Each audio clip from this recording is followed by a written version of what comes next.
함께 보실 하나님의 말씀은 마가복음 11장 11절로 22절까지 말씀입니다. 마가복음 11장 11절로 22절까지 말씀입니다.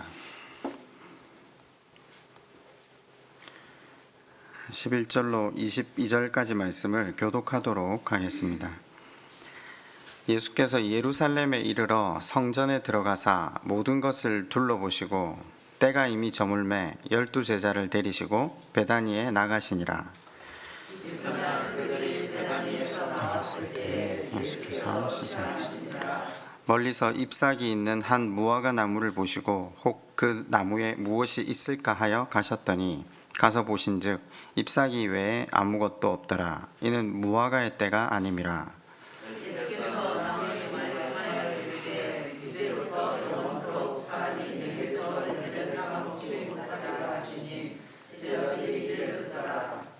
그들이 예루살렘에 들어가니라. 예수께서 성전에 들어가사 성전 안에서 매매하는 자들을 내쫓으시며 돈 바꾸는 자들의 상과 비둘기 파는 자들의 의자를 둘러보시며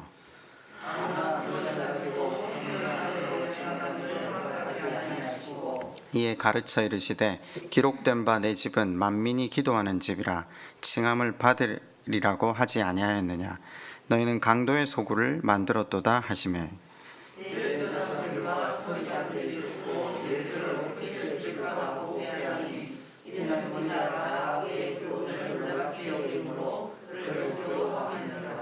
그리고 날이 저물매 그들이 성 밖으로 나가더라.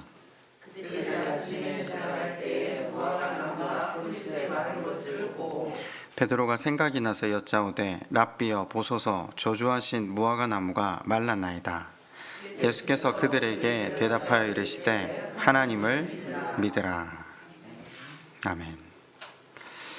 하나님이 받으시고자 하는 예배에 대해서 상고 중입니다.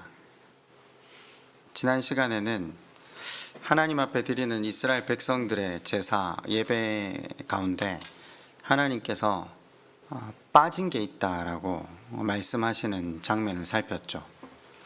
그들의 성대한 그리고 거룩한 수없이 바쳐지는 많은 제물들 그 제사를 받으시던 가운데 하나님이 당신의 속내를 잘 드러내시지 않다가 직접적으로 그 속내를 드러내시는 구간이 시편 50편 말씀이었죠. 그들이 드리는 제사 예배 가운데 무엇이 빠져 있다라고 하나님 말씀하셨습니까?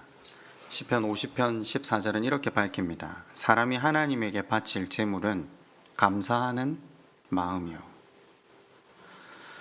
하나님이 받으시고자 하는 제물 예배 가운데 반드시 포함되어져야 하는 것은 감사였습니다. 감사.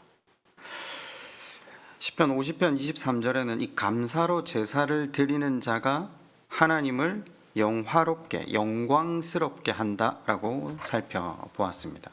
그러니까 하나님께 영광 돌리는 법은 이 감사를 하나님 앞에 올려 드리는 것, 여기까지 살폈죠. 감사로 하나님 앞에 제사를 드리는 것을 하나님이 요청하고 계시고 그 감사로 나올 때 하나님이 영광을 받으신다라고 했습니다. 제가 하나 질문을 해볼까요? 주일날 아침에 우리뿐만 아니라 코로나 시절에도 전국에 아니 온 세계에 많은 교회에 많은 성도들이 예배를 드리러 나올 겁니다. 예배당이 아니어도 집 안에서라도 하나님 앞에 예배하고 우리 교회도 그렇듯 제물도 올려드리고 헌금도 하고 11조도 하고 기도도 하고 찬양도 합니다. 그럼 기본적으로 감사가 없으면 이 일들을 행할 수 있을까요? 없을까요? 감사가 없으면 기본적으로 예배 자체가 안 됩니다. 그죠? 이스라엘 백성이 시편 50편이 기록된 그 당시에 기본적으로 이와 같은 감사를 가지고 하나님 앞에 나아가지 않았을까요? 당연히 감사함이 있었기 때문에 소를 잡고 양을 잡고 제물을 드리고 박기퉁이를 잘랐지 않겠습니까? 마땅하잖아요. 그런데 하나님이 왜 감사가 빠진 제사라고 이야기를 하죠? 그러니 하나님이 받으시고자 하는 이 감사가 지금 우리가 생각하는 그런 감사가 아니라는 걸 지난 시간 우리가 거기까지 생각을 해보았죠. 성경이 말하는 그 감사를 성경은 다른 말로 열매라고 합니다. 열매. 그러니까 그 하나님은 그 감사로 나오는 제사를 받으실 때 당신에게 영광이 된다라고 했는데, 오늘 우리가 다시 이 마가복음의 말씀을 통해 그 감사, 영광, 그리고 하나님이 말씀하시는 그 열매가 무엇인지 다시 살펴보므로 우리의 예배 가운데 우리가 담아서 하나님 앞에 올려드려야 될 열매, 그것이 무엇인지 깨닫고, 아니 그렇게 예배 드리시는 분이 참 많습니다. 그것을 다시 한번 우리 마음에 새기고 또 그 하나님 원하시는 그 감사로 나아가는 저와 여러분 되었으면 좋겠습니다. 우선은 영광에 대한 단어의 정의가 제대로 되어 있어야 성경이 말하는 영광 돌리는 삶으로 나아가지 않겠습니까? 영광에 대한 사전적인 정의는 이렇습니다. 이 세상 사전입니다. 빛나고 아름다운 영예, 이렇게 되어 있습니다. 이게 무슨 말이냐? 그 밑에 이렇게 되어 있더라고요. 경쟁에서 이기거나 남이 하지 못한 어려운 일을 해냈을 때 그가 받는 영광, 영예. 그러니까 세상은 영광을 어떻게 정의하냐면요, 경쟁과 쟁취를 통해 얻은 승리를 영광으로 정의하고 있습니다. 누군가를 밟고서라도, 누군가가 불행해지더라도 내가 높은 곳에 이르고 얻는 것이 많으면 그것을 영광이라고 정의하고 있는 거죠. 성경이 말하는 영광이 과연 그런 것일까요? 성경은 영광을 어떻게 정의하고 있는지, 요한복음은 이 영광을 계속해서 정의했습니다. 요한복음 여러 번 읽어보셨죠?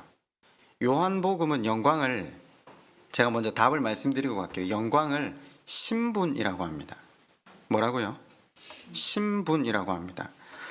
1장 11절에도 적혀 있는데 2장 11절을 읽으면 조금 더 명확해집니다. 한번 가보실래요? 요한복음 2장 11절입니다.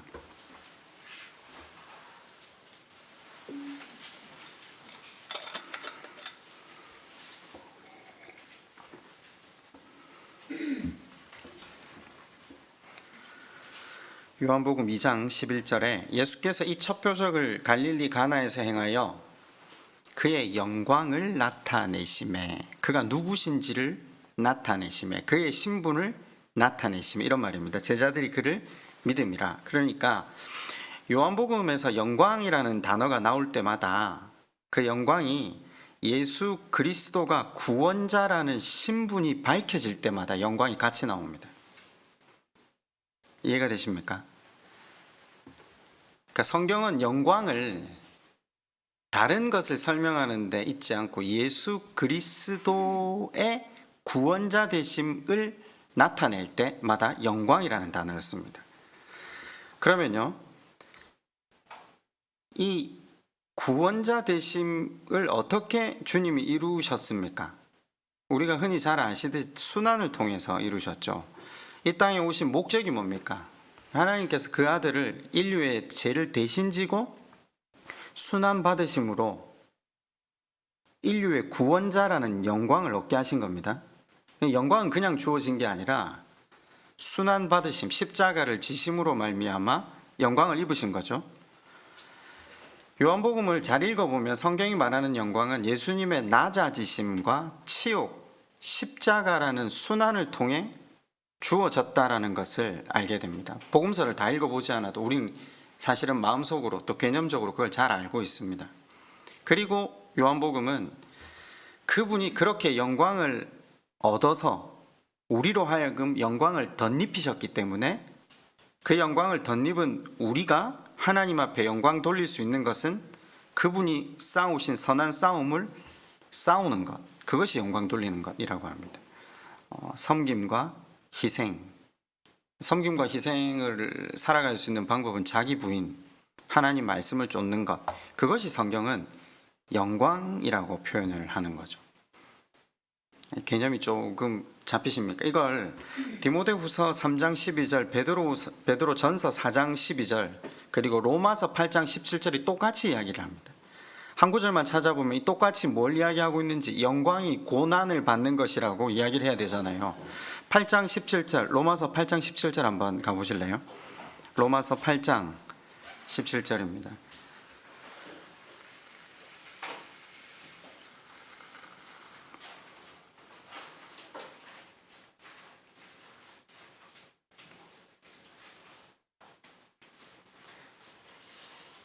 로마서 8장 17절입니다. 제가 읽어드릴게요. 자녀이면 또한 상속자 곧 하나님의 상속자요 그리스도와 함께한 상속자니 우리가 그와 함께 같이 한번 읽을까요? 영광을 받기 위하여 고난도 함께 받아야 할 것이니. 성경이 말하는 영광은요, 세상 사전이 말하는 영광과 사실은 완전히 달라요. 그래서 그 영광, 그 영광을 다시 요한복음으로 한번 가보실래요? 17장 22절로 한번 가보십시다. 요한복음 17장 22절입니다.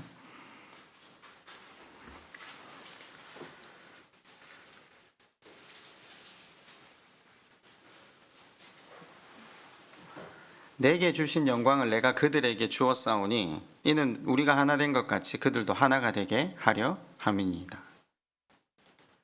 공동번역을 한번 더 읽어드릴게요. 아버지께서 내게 주신 영광을 나도 그들에게 주었습니다. 그것은 아버지가 나와 하나인 것처럼 이 사람들도 하나가 되게 하려는 것입니다. 무슨 말이냐? 예수님 지금 뭐라고 기도하세요? 하나님이 제게 주신 영광을, 그 고난을 통해 이룬 이 십자가, 이 영광을 내가 저들 우리에게, 하나님을 믿는 하나님의 자녀들에게 주셨다는 것, 독생자의 영광을 받았다, 이런 표현을 쓰잖아요. 성경이 지금 이 말입니다. 그럼 제가 반대 걸 이야기를 한번 드려볼까요? 그럼 이해가 더 쉬우실걸요. 성경이 말하는 영광은요, 우리 믿는 자들의 자녀들이 좋은 학교 들어가고 좋은 직장 들어가고 돈 많이 벌고 능력 있고 영향력 있는 자리로 나아가는 게 아닙니다. 그런 걸 성경에서 이야기한 적이 한 번도 없습니다. 교인 수가 늘어나고 이 큰 건물을 지어야 하나님 영광을 받으신다? 그런 거 없습니다. 성경에 그런 게 적힌 적이 없거든요. 그건 세상 사람들이 말하는 영광입니다. 그죠? 그 영광에 대한 이해를 잘못해서 교회가 그 영광을 쫓고 있다라면, 교회가 그 영광을 추구하면 교회는 실은 교회가 아니라 세상이죠. 교회조차 그걸 영광이라고 여기고 기도 열심히 해서 신앙생활 열심히 해서 그걸 목적 삼는다면 교회가 가는 방향이나 세상의 방향이나 다를 바가 없잖아요. 그러니까 그런 걸로 영광 돌린다고 하는 것 자체가 영광에 대한 개념을 완전히 잘못 이해한 거죠. 성경은요, 지금 방금 말씀드린 이 성경의 영광은 뭐라고요? 다시 말씀 정리해 봅시다. 뭐라고요? 신분. 우리 왜 교회 오래 보신 분들은 교리 공부를 통해서 이걸 수도 없이 배우거든요. 우리의 영광은 독생자 예수 그리스도의 영광을 입었다, 이렇게 표현을 하거든요. 그게 무슨 말인지 모르고 배워요. 그게 지금 무슨 말인가? 그러면 성경의 영광은 우리가 뭘 하고 안 하고가 아니에요. 잘하고 못하고도 아니에요. 주님이 누구셨나? 주님이 무엇을 하셨냐에 연결되어 있는 거죠.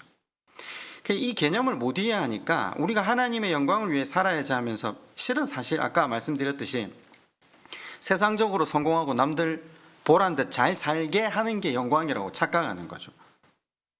그럼 내가 잘 되면 하나님 영광 받으시고 내가 못 되면 하나님 영광 못 받으세요? 이런 문제에 봉착하는 거죠. 우리 자녀들이 잘 되면 하나님께 영광을 돌리는 거고 못 되면 영광을 가리는 거다? 아니, 어떻게 우리가 하고 안 하고가 온 우주의 주인이신 하나님의 영광을 가리고 안 가리고가 됩니까? 말이 안 되죠. 근데 우리는 여기를 어디까지 확대시킵니까? 우리가 감사에까지 이 영광을 확대시키는 거죠. 우리가 원하는 대로 이루어지면 감사하고 원하는 대로 이루어지지 않으면 감사 못 하잖아요. 그러면 원하는 대로 이루어지면 감사를 제물에 담아 올려드리면 그 감사는 받으시고, 안 이루어지면 감사하지 않는 마음으로 올려드리잖아요. 그럼 하나님 영광 못 받으시고, 그런 차원으로 나가거든요. 아니요, 그런 게 아니에요. 그럼 다 틀어져요. 완전히 엉뚱한 데 가서 지금 이야기를 하는 거죠. 영광을 바르게 정리해야 무엇을 기반으로, 그러니까 감사를 기반으로 예배를 드리고 제물을 드려야 된다 할 때 이 감사가 무엇인지도 정확하게 정리가 됩니다. 다시 한번 살펴볼까요? 동일선상에 있는데 영광을 한 번 더 설명하는 구간입니다. 마태복음 7장으로 한번 가보시겠습니까?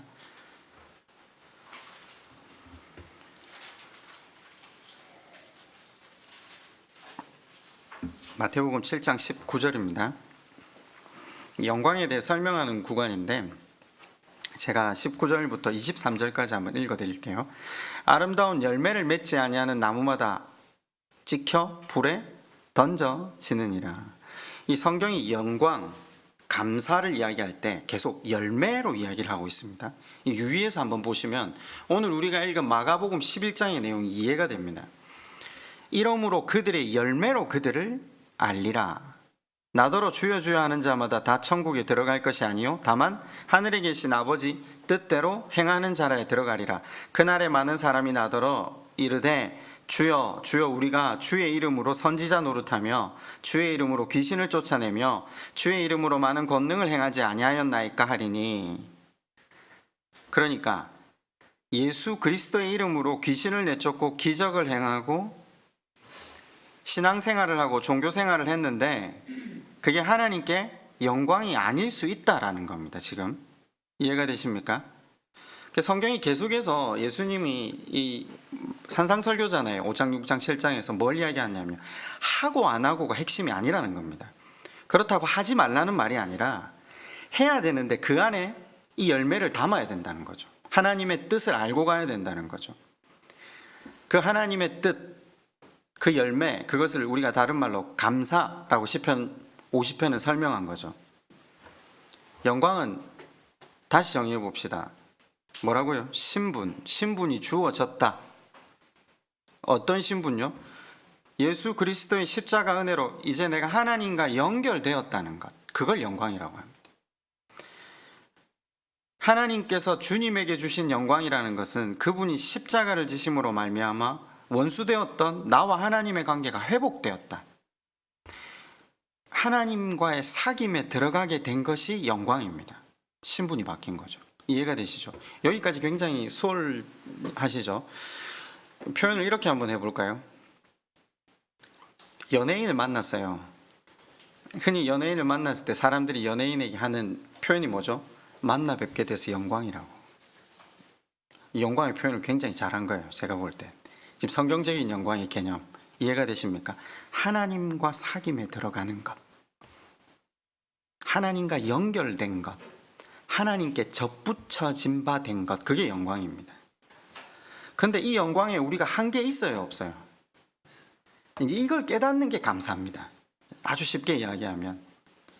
그러니까 하나님께 영광을 돌린다는 건 행위로 영광을 돌리는 게 아니라 그걸 깨닫고 그 마음을 가지고 그런 제물이 돼서 하나님 앞에 나아가는 것, 그것이 감사, 그것이 하나님께 영광이라는 거죠. 최고의 영광은, 이 땅을 살아가면서 그리스도인이 누릴 수 있는 최고의 영광은 하나님께 붙어 있는 것, 하나님만 바라보는 것, 그것이 영광인데 그것이 무엇으로 가능해졌다고요? 십자가로 가능해졌죠. 그래서 영광을 항상 뭐하고 같이 붙이죠? 십자가의 영광이라는 표현을 쓰는 겁니다.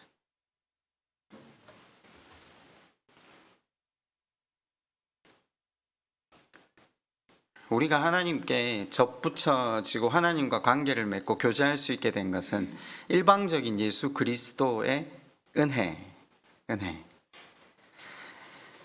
그런데 그분이 고난, 채찍, 비난, 죽음, 그것을 통해 이 십자가의 영광을 이루시고, 아까 제가 요한복음 17장 22절이 우리한테 그 영광을 어떻게 했다고요? 주었다. 무슨 말입니까? 그 십자가의 은혜를 절감하고 그 영광에 감격한 사람들은 이제 그리스도의 십자가에서 함께 죽는 것, 그것이 하나님께 영광 돌리는 삶이 된다라는 거죠. 여기까지는 아마 신앙생활을 해오시면서 수도 없이 들으셨을 내용인데, 자 그러면요 한번 질문해 봅시다. 십자가에서 예수 그리스도 함께 죽는다, 이건 내 논리 내 생각을 접어놓고 하나님의 말씀의 기준을 따라 산다는 것, 이제 거기까지 정리하셨잖아요. 그럼 누가 하나님 말씀을 순종할 수 있습니까? 말씀 순종하는 게 어렵잖아요. 세상 사람들의 논리와 다르게 섬김, 희생, 예수님이 이 땅을 다스린 통치와 다스림의 방법으로 섬김, 희생으로 나아가는 것이 이제 그리스도인이 하나님께 영광 돌리는 삶이라는 건 배웠지만, 누가 이걸 순종하며 나갈 수 있습니까? 우리 대부분 이렇게 말하거든요. 말씀 순종하는 건 어렵다고. 근데 누가 순종하냐고 성경이 말하냐면요, 내가 자격이 없는데 억지로 이것을 하나님께서 주셨다는 것을 아는 사람, 그 사람이 십자가의 영광에 동참하기 시작합니다. 왜 우리 흔히들 그런 말 하잖아요. 세상이 참 불공평하다고.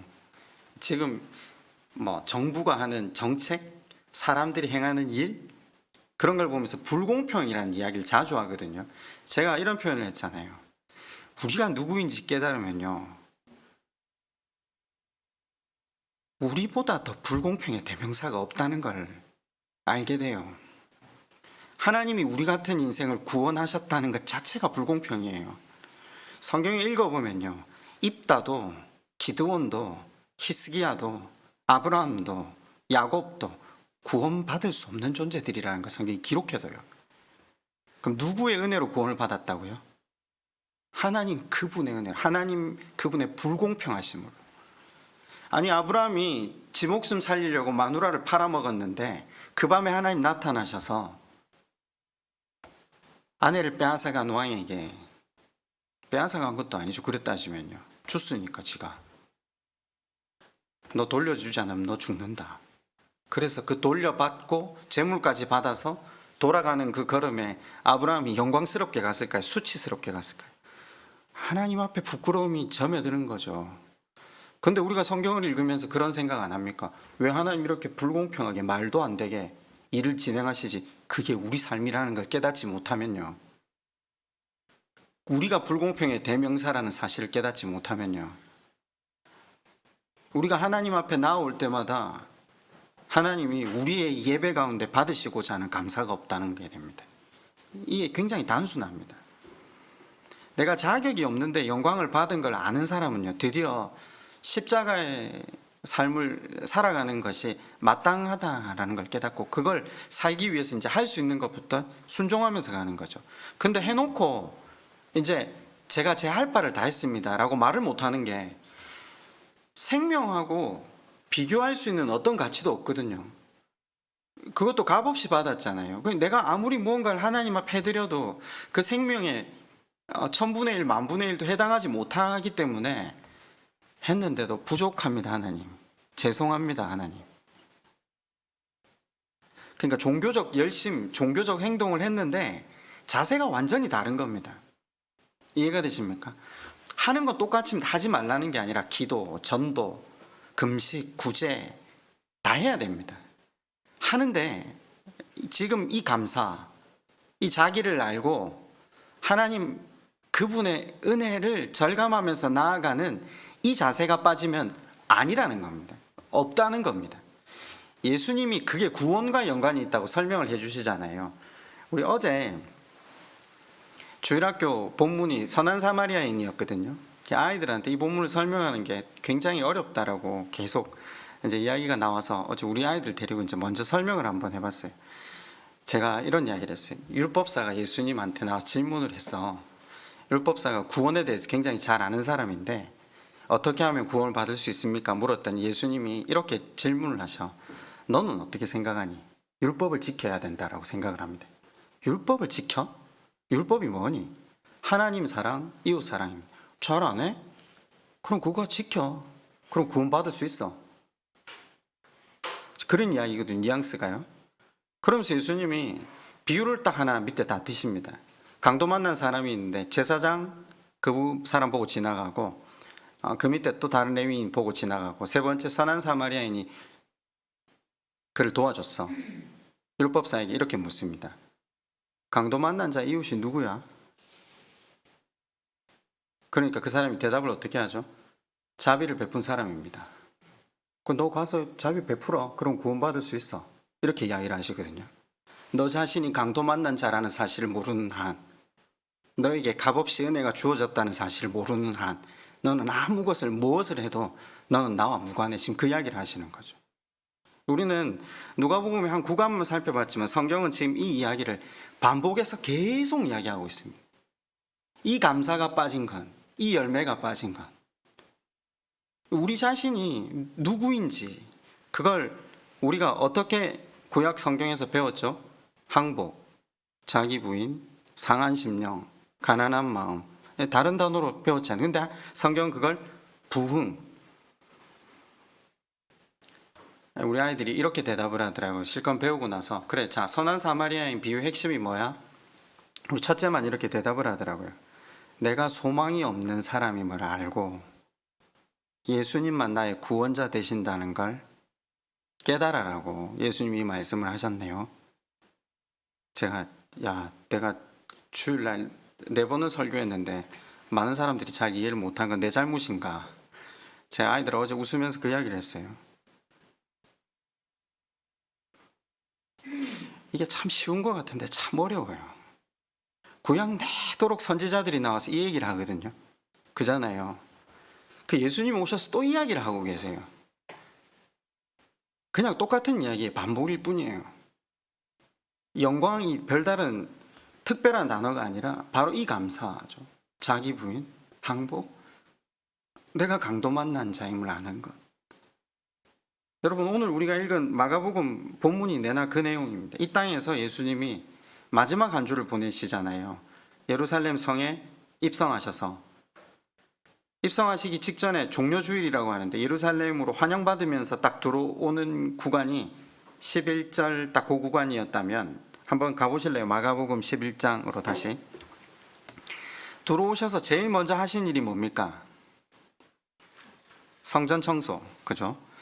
성전 청소, 성전 청결 작업을 하시는 건요, 유대교 전체를 향한 전면전입니다. 이게 18절을 보면 이 예수님이 첫 번째 행하신 이 일의 파급 효과가 얼마나 컸는지 18절은 이렇게 이야기합니다. 대제사장들과 서기관들이 듣고 예수를 어떻게 죽일까 하고 꾀하니, 무슨 말입니까? 이걸 계기로 성전 청결 사건을 하신 것 때문에 죽이려고 합니다. 그럼에도 불구하고 주님은 성전 청소하시는 사건을 목숨을 걸고라도 행하시려 했다라는 것은 인생들에게 반드시 전하고자 하는 메시지가 있다라는 거죠. 그죠? 자, 11장 10절까지가 종려주일에 대해 예수님이 백성들의 환영을 받으면서 입성한 구간이었다면 오늘 우리가 본문으로 삼은 11절부터는 이렇게 시작하죠. 예수님께서 예루살렘에 이르러 성전으로 들어가사 모든 것을 둘러보시고 때가 이미 저물매 12제자를 데리시고 베다니에 나가시니라. 예수님은 예루살렘으로 오시자마자 다른 곳을 안 가십니다. 어디로 먼저 가셨다고? 성전에 가십니다. 그리고 둘러보셨다 하는데 이 원문에는 라아, 세밀하게 관찰했다. 이게 뉘앙스가 어떤 말이냐면요, 성전의 주인처럼 구석구석을 세밀하게 살피셨다, 이런 표현입니다. 드디어 주인이신 예수 그리스도께서 성전의 구석구석을 살피십니다. 그리고 밖으로 나가시죠. 그리고 어떻게 됩니까? 11장 12절부터 14절에는 무슨 이야기가 등장합니까? 무화과 나무. 시장하셔서 나무로 갔는데 열매가 없었다. 그래서 노했고 저주했다. 자, 그리고요 15절과 18절에는 다시 성전 이야기가 나옵니다. 이 빨리 눈치채셔야 됩니다. 그리고 성전에 둘러 엎으십니다. 그리고 19절부터 오늘 읽은 우리 본문의 마지막 21절까지가 또다시 무슨 이야기가 나오죠? 무화과 나무 이야기가 나옵니다. 그죠? 자, 저를 한 번만 보세요. 본문이 구조가 어떻게 돼 있죠? 성전, 무화과 나무, 성전, 무화과 나무. 지금 맞잖아요.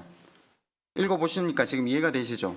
그냥 그렇게 돼 있는 거예요. 그럼 이게 의도적으로 마가가 샌드위치 구조라고 하거든요. 이걸 주제를 설명하기 위해서 본문을 의도적으로 배치하고 있는 겁니다. 그러면 무화과 나무가 뭘 의미하는가만 알면 풀리겠죠. 안 그렇습니까? 이게 샌드위치 구조는요, 인클루지브 구조와 좀 다르거든요, 실은요. 샌드위치 구조는 샌드위치를 이렇게 겹겹이 쌓아가면서 요게 요거하고 똑같다는 걸 계속해서 증명해 나가는 겁니다. 쉽게 말해서 무화과 나무하고 밑에 성전하고 똑같다라는 걸 이야기하는 거죠. 성경에서 무화과 나무는 뭘 이야기합니까? 이스라엘을 상징하는 것, 유대교, 그죠? 포도나무 다 똑같은 이야기거든요. 무화과 나무는 유대교, 이스라엘의 상징인 유대교를 상징하는 겁니다. 사실은 이 구조를 모르면요, 본문을 읽으면 다른 이야기를 하고 있습니다. 무슨 말인가? 왜 예수님이 지금 예수님답지 않게 거기 가서 화를 내시고, 화를 내는 것도 모자라서 저주를 하고 나무를 말라 죽이게 하네? 그리고 예수님이 그 사람들의 편의를 제공하기 위해서 재물을 파는 사람들 둘러엎고 그 사람들 다 쫓으시네? 무슨 이런 분이 다 있어. 그래서 무신론자들 중에 좀 똑똑한 사람들이 이 구간을 예를 들어서 이런 인격을 가진 신은 믿어서는 안 된다 인용하는 본문이 되기도 합니다. 그런데 참 우매한 게, 우리가 어떤 사람이 하는 말도 앞뒤 문맥을 살피잖아요. 머리 자르고 꼬리 자르고 듣지 않거든요. 성경이 지금 그런 허술하게 이루어진 구조가 아니잖아요. 여기 샌드위치 구조로 기록을 했다는 걸 눈치채지 못하면 그런 엉뚱한 이야기를 할 수 있지만, 주제를 극대화하기 위해서 성경은 의도적으로 지금 샌드위치 구조를 펼치고 있는 거죠. 13절 한번 보실래요? 멀리서 잎사귀는 한 무화과 나무를 보시고, 여기 근데 성경 그 원문에는요, 잎사귀 있는 한 이게 아니라 잎사귀 무성한 나무라고 기록이 되어 있습니다. 영어 성경도 똑같습니다. 잎사귀가 무성한 무화과 나무를 보시고 그 나무에 무엇이 있을까 하여 가셨더니 가서 보신즉 잎사귀 외에 아무것도 없더라. 이는 무화과의 때가 아님이라. 이 무슨 말이냐면요, 무화과 나무를 우리가 이제 잘 모르는데, 이 중동 지역의 무화과 나무는요, 잎사귀가 피기 전에 무화과가 열립니다. 거꾸로예요. 무화과가 먼저 열리고 그 다음 잎사귀가 풍성해지거든요. 그럼 잎사귀가 풍성해졌다는 건 열매가 있다는 겁니까? 없다는 겁니까? 그렇죠. 있다는 거죠. 무조건 가면 있어야 되거든요. 제철이 아닌데도 불구하고 잎사귀가 풍성하게 피었다는 건 열매가 이미 맺혀졌다는 걸 이야기하려고 하는 겁니다. 근데 잎만 무성한 것. 자, 아까 제가 무화과 나무가 뭘 상징한다고요? 이스라엘 혹은 유대 종교, 그죠? 잎만 무성한 유대 종교, 겉만 화려한 이스라엘. 지금 이야기 그겁니다. 유대 종교, 성전이 겉으로는 예수님 오신 이 시절에 이스라엘 역사상 가장 하나님께 아름다운 예배가 올려드려지고 있었거든요. 이스라엘 역사상 가장 체계적으로 레위 지파들이 움직여서 하나님 앞에 봉향했던 시절이 이때입니다. 너무나 제사장들이 바빴어요. 오늘 교회 목사들처럼 성스럽고 거룩하게 하나님 앞에 체계적이고 열심 있게 돌아갔어요. 그런데 이처럼 웅대한 종교의식이 치러지고 있다면 마땅한 열매가 있어야 되는데 그렇지 않았다라는 게 지금 예수님 말씀하시는 주제라는 거죠. 겉은 화려한데 속은 비었다는 겁니다. 성전에서는 흠 없는 준비된 예물을 드리라라는 걸 레위기 1장을 통해 우리가 배웠죠. 그죠? 근데 이제 준비 없이도요, 성전에 나오면요, 재물을 골라서 살 수 있어요. 그죠? 예수님 시절에는요. 파니까요, 그 가면. 원래 재물로 바쳐야 하는 양, 소 이런 것들은 어디서 기르는 것들? 어디서부터 준비되어져야 되는 것들? 집에서부터 준비되어져야 되는 것들. 그걸 들고 나오게 했거든요. 유대 전승에 의하면요, 집에서 기르다가도요, 재물을 바치기 전 며칠 전부터는 집 안으로 들여서 기르게 해요. 그래야 재물이 바쳐질 때, 재물의 목을 따서 피를 흘릴 때 재물을 바치는 자가 나의 일부분이 죽는 것 같은 아픔과 고통을 느껴야 그 마음에 변화가 온다. 근데 예수님 당시에는 전통이 사라진 거예요. 성전에 돈만 주면 바로 살 수 있게 됐거든요. 근데 이 정도도 또 문제면 괜찮은데 15절에 보면 비둘기 파는 자의 의자를 둘러엎으셨다. 겉으로 보면 예수님은 마치 꼭 성격에 문제가 있으신 것 같아요. 아니, 비둘기는 가난한 사람들이 바치는 제물이거든요. 소나 양을 바칠 능력이 없는 사람들을 위해 배려를 해서 예외를 둔 제물이 비둘기거든요. 근데 왜 예수님 그걸 엎으셨습니까? 성전에 제사 드리러 온 사람들이 제사 드리면서 아무것도 바치지 않기는 그렇고, 그러니까 너도 나도 제일 값싼 비둘기를 사서 바쳤던 겁니다.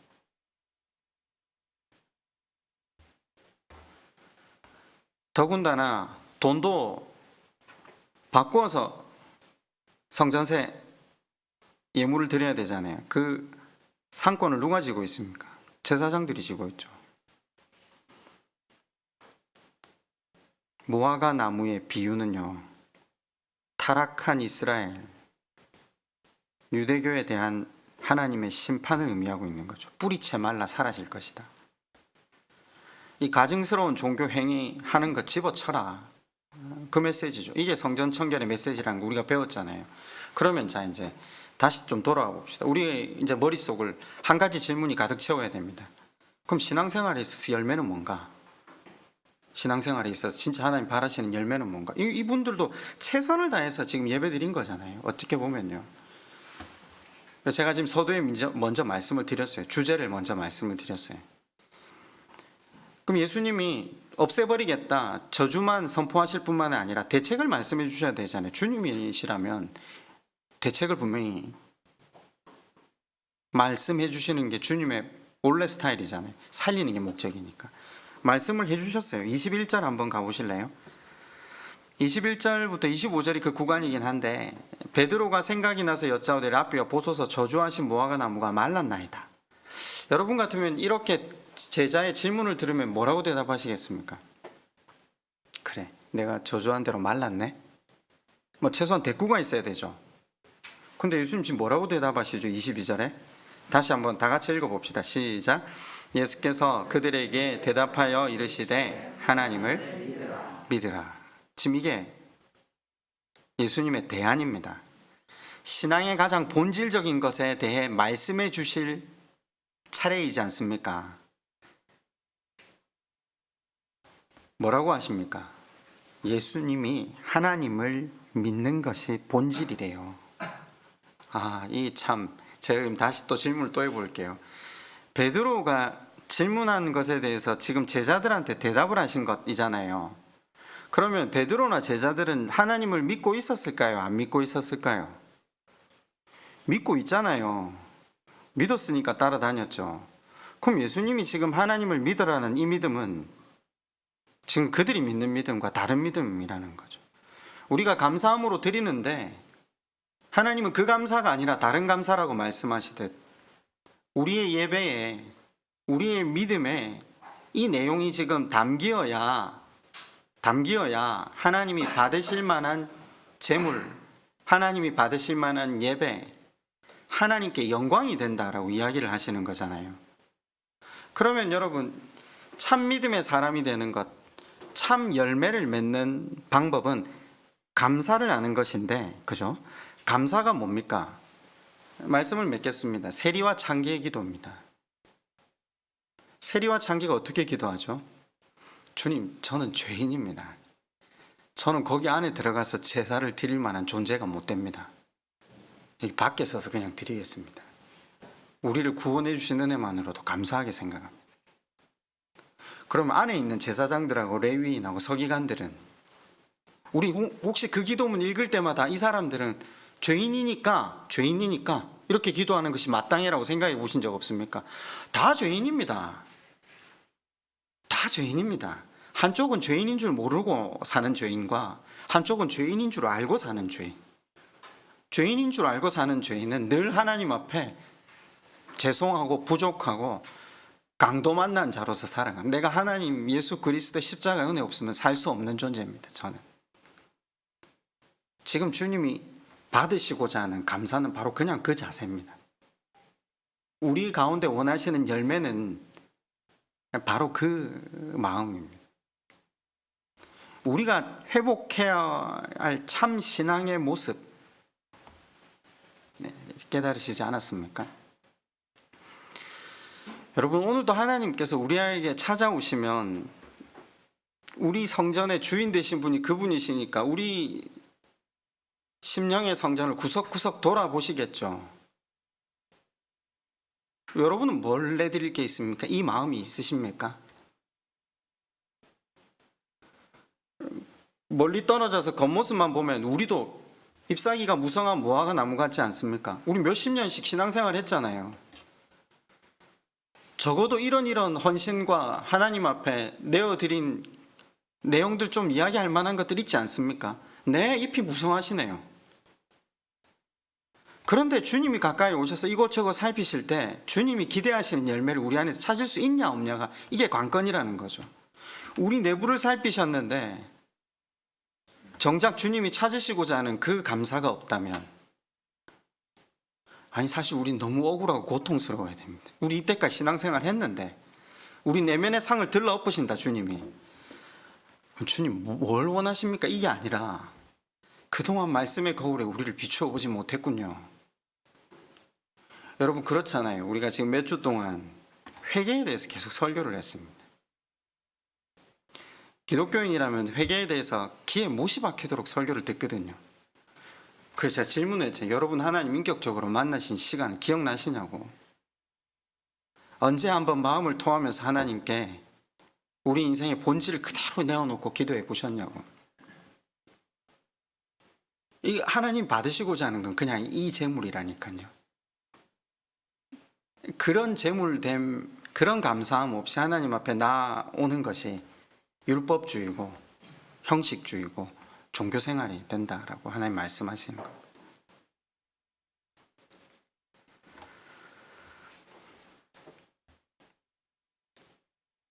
기독교인으로 살아가면서 제일 어려운 게 회개인 것 같습니다. 말씀의 거울이 비치는 게 복인데 거울 앞에 서는 게 두렵고 때로는 정확하고 세세하게 비춰지지 않도록 비껴서고 싶은 게 우리의 본질 아닙니까? 그런데 여러분, 제가 지난 시간에도 그렇게 말씀을 한번 드렸는데 회개가 우리 자신을 솔직하게 하나님 앞에 인정하고 토로하며 나아갈 때 우리는 말할 수 없는 평강을 누리게 됩니다. 이건 제가 설교를 통해 설명을 할 수가 없는 것 같아요. 그렇게 하나님 앞에 회개함으로 나아가는 사람들은 위로부터 말할 수 없는 평강이 주어집니다. 그때 생기는 자존감은 앞에 돈 좀 있고 성공해서 사람들이 부리는 허세나 자존감하고 차원이 다른 자존감. 하나님이 연합해 주시거든요. 하나님이 우리에게 위로부터 부어주시는 그 평강을 누리기 시작하면요, 모든 것은 고쳐집니다. 모든 것은 새롭게 됩니다. 우리 삶을 복되게 하고 새롭게 하고 고칠 수 있는 유일한 비결이 있다면 그것은 바로 하나님 앞에 회개하는 것입니다. 모쪼록 마음을 토하는 기도로 하나님 앞에 나를 온전하게 내어놓는 기도로 나아가시는 저와 여러분 되시기를 주님의 이름으로 축원드립니다. 우리 한번 이 시간 기도할까요?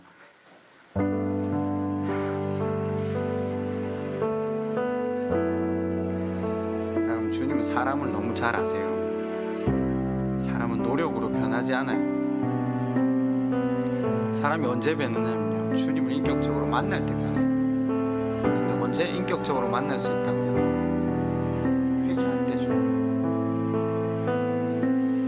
하나님 그분의 말씀 앞에 우리의 인생이 잘 비추어져서 우리를 깨닫고 하나님 앞에 회개함으로 하나님과 더 깊이 만나고 연합하고, 그래서 날마다 드리는 예배 온전한 감사로 열매로 하나님 앞에 나아가 하나님 받으실 만한 예배 드릴 수 있게 되면 우리 이 시간 그렇게 한번 하나님 앞에 함께 기도드립니다.